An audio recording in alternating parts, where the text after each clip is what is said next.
Viewers আসসালামু আলাইকুম ওয়া রাহমাতুল্লাহ। গতদিন আমি আপনাদের সাথে আলোচনা করছিলাম বিভিন্ন বার সম্পর্কে, ফটোশপ 7.0 এর বিভিন্ন বার সম্পর্কে। এখানে আমরা আলোচনা করছিলাম বিভিন্ন বার সম্পর্কে। আজকে আমরা আলোচনা করব বিভিন্ন টুলস সম্পর্কে, যে টুলসগুলো নিয়ে কাজ করলে সুন্দরভাবে একটা ছবিকে কীভাবে সুন্দর থেকে আরও সুন্দর করা যায়, সেইভাবে সেই টুলসগুলো নিয়ে আলোচনা করব। কোন টুলের কি কাজ, আমরা নেক্সট ক্লাসেগুলোতে আস্তে আস্তে টুলসগুলোর কাজগুলো কিভাবে করতে হয় সেগুলো আলোচনা করব। আজকে আমরা শুধুমাত্র টুলসগুলো সম্পর্কে ধারণা নেব। তো আমরা প্রথমে যে টুলটি দেখতে পাচ্ছি, দেখেন প্রত্যেকটা কিছু কিছু টুলসের এরকম কানায় দেখতে পাচ্ছেন ছোট্ট ছোট্ট তীর চিহ্ন মতো দেওয়া আছে, এগুলোকে বলা হয় গ্রুপ টুল। এই টুলের উপরে রাইট বাটন ক্লিক করলে আপনারা এই গ্রুপ টুলগুলো দেখতে পাবেন। দেখছেন এখানে অনেকগুলো টুল হিডেন অবস্থায় আছে। এই টুলগুলো সবগুলো টুলের কাজ সম্পর্কে আমরা আজকে জানবো।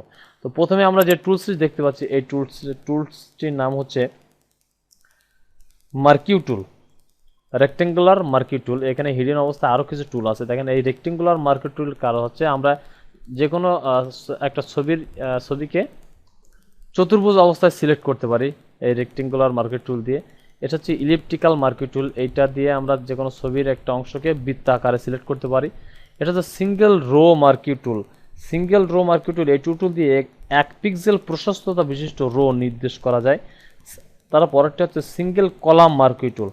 এই এক পিক্সেল প্রশস্ততা বিশিষ্ট কলাম নির্দিষ্ট করতে এই টুলটি ব্যবহার করা হয়। নেক্সট যে টুলটি আছে এটাকে বলা হচ্ছে মুভ টুল দিয়ে একটি ছবির এক অংশ থেকে আর এক অংশে বা এক পেজ থেকে নতুন পেজে নিয়ে ব্যবহার করা যায়। দেন যে টুলটা আছে সেটা হচ্ছে লেসো টুল। দেখেন লেসো টুলের এখানেও কিন্তু গ্রুপ আছে, হিডেন অবস্থায় আছে। এটাতে আমরা রাইট বাটন ক্লিক করলে যেগুলো দেখতে পাচ্ছি এটা হচ্ছে লেসো টুলের কাজ হচ্ছে এই টুলের সাহায্যে ইমেজের কোনো অংশকে মুক্তভাবে সিলেক্ট করা যায়। তারপরে যেটা আছে পলিগনাল লেসো টুল। এই পলিগনাল লেসো টুল এই টুলের সাহায্যে সোজা ভেঙে ভেঙে সিলেক্ট করা যায়। দেন যে টুলটি আছে এটা হচ্ছে ম্যাগনেটিক লেসো টুল। এই টুলের সাহায্যে সক্রিয়ভাবে একই ধরনের পিক্সেল সহজে সিলেক্ট করা যায়। এর কাজ যে টুলটি দেখতে পাচ্ছি এটা হচ্ছে ম্যাজিক ওয়ান টুল। এই টুলটি ব্যবহার করে ইমেজের একই ধরনের পৃথক অংশকে সহজে নির্বাচন করা যায়। তারপর আমরা যে টুলটি দেখতে পাচ্ছি এই টুলটিকে বলা হয় ক্রপ টুল। এই ক্রপ টুলের সাহায্যে আমরা একটি ছবির যে কোনো অংশকে সুন্দরভাবে ক্রপ করে নিয়ে আলাদাভাবে প্রদর্শন করতে পারি। দেন যে টুলসটি এখানে ক্রপ টুলের পরে যে টুলসটি আমরা দেখতে পাচ্ছি এই টুলসটির নাম হচ্ছে স্লাইস টুল। দেখেন এখানেও কিছু হিডেন টুল আছে, আমরা এটা ক্লিক করলে দেখতে পাবো স্লাইস টুল। এই টুলটি ব্যবহার করে ইমেজের স্লাইস তৈরি করা যায়। দেন যে টুলটি আছে স্লাইস সিলেক্ট টুল, এই টুলটি ব্যবহার করে স্লাইস সিলেক্ট করা যায়। দেন যে টুলটি এখানে দেখতে পাচ্ছি এটি হচ্ছে হিলিং ব্রাশ টুল। এই হিলিং ব্রাশ টুলের সাহায্যে ইমেজের কোনো একটি নষ্ট অংশ রিপেয়ার করার জন্য কোনো একটি স্যাম্পল অথবা প্যাটার্ন দ্বারা ইমেজ পেন্ট করার জন্য এই টুলটি ব্যবহৃত হয়।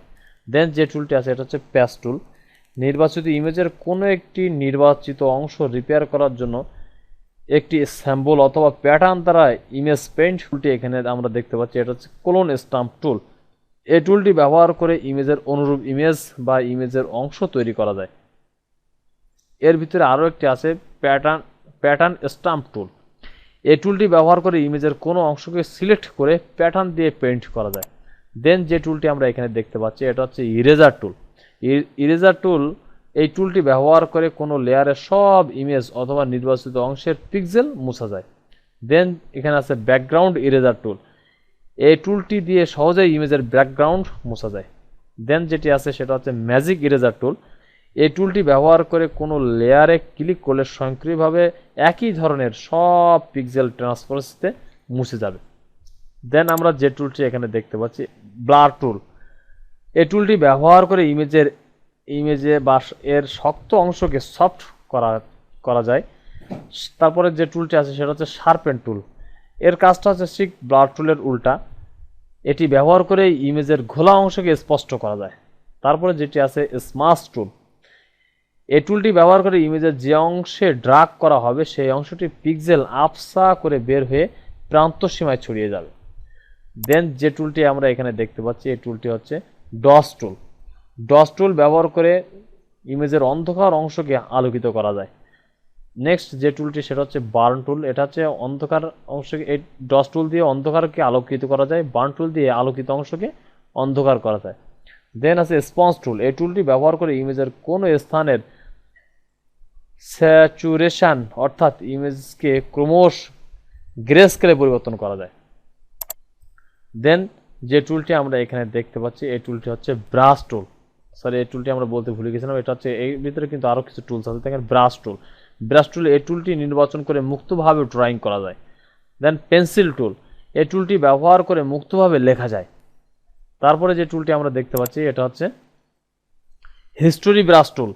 এই টুলটি ব্যবহার করে হিস্টোরি প্যালেটে ইমেজ নির্বাচিত অবস্থা বা স্ন্যাপশট পেইন্ট করা যায়। দেন হচ্ছে art history brush. Art history brush এই টুলটি ব্যবহার করে নির্দিষ্ট করা হিস্টোরি স্টেট বা স্ন্যাপশটকে স্লাইড স্ট্রোকে পেইন্ট করা যায়। দেন এখানে যে টুলটি আমরা দেখতে পাচ্ছি এখানে হচ্ছে গ্রেডিয়েন্ট টুল। গ্রেডিয়েন্ট টুল সাধারণত টুল বক্সে পেইন্ট বাকেটে টুলটি প্রদর্শিত থাকে। সুন্দর সুন্দর অনেক কাজ কিন্তু এই গ্রেডিয়েন্ট টুল দিয়ে করা যায়। দেন যেটা আছে পেইন্ট বাকেট টুল। এই টুলটি নির্বাচন করে ইমেজের সম্পূর্ণ বা নির্বাচিত অংশকে ফরগ্রাউন্ড কালার দিয়ে পেইন্ট করা যায়। টুলটি জানবো সেই টুলটি হচ্ছে path selection tool. Path selection tool এই টুলটির সাহায্যে পাথ কম্পোনেন্ট নির্বাচন করা যায়। দেন ডাইরেক্ট সিলেকশন টুল। এই টুলটির সাহায্যে পাথের সেগমেন্ট নির্বাচন করা যায়। দেখছি এটা হচ্ছে টাইপ টুল। এই টাইপ টুল সিলেক্ট করে আমরা যে কোনো ছবির উপরে বিভিন্ন ধরনের লেখা লিখতে পারি। তারপরে যে টুলটি দেখতেছি আমরা সেটা হচ্ছে পেন টুল। এখানে পেন টুলটা কিন্তু গ্রুপ অবস্থা আছে, হিডেন অবস্থায় কিছু টুল এখানে আছে। দেখেন পেন টুল, পেন টুলে আছে। এই টুলটির সাহায্যে বিভিন্ন আকারের পাথ তৈরি করা যায়। Freedom pen tool. Free form pen tool. Free form pen tool pencil দিয়ে কাগজে আঁকা